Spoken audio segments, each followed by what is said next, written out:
Sabi dito, minsan na nga lang tayo magkita sa bahay pa ng kabit mo na nasusunog. Sabi sa comment section. Sabi ng babae, please iligtas mo BF ko. Sabi ng bombero, di ba sabi mo dati hayaan ko na lang kayo. Ito. Sabi niya, okay na ma'am, napatay ko na yung apoy. Sabi niya, salamat sir, nakita mo ba yung boyfriend ko? Sabi ng bombero, hala, napatay ko din. Diba, sabi ng babae, nasa loob pa po boyfriend ko. Sabi ng bombero, deserve. Sabi ng babae, nasa loob pa BF ko. Sabi ng bombero, hayaan mo siya kapag oras mo na talaga. Diba, sabi ng babae, tulong BF ko po nasa loob. Sabi ng bombero, okay na to.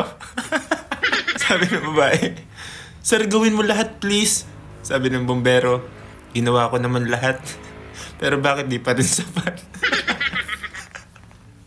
Sabi ng babae, ba't sa'yo mo binubuhos yung tubig?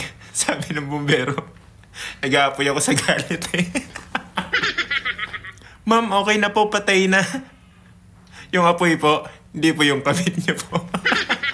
Ito sabi niya, nasaan ang kasama ko, sir? Sabi ng bombero, wala na siya.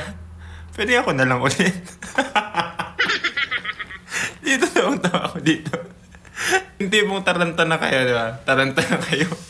Sabi niya, sir, tulungan mo kami, nasusunugan po kami. Sabi ng bombero, saan muna ako nagkulang? Ito pa, sabi niya, sir, nasa loob po ang asawa ko.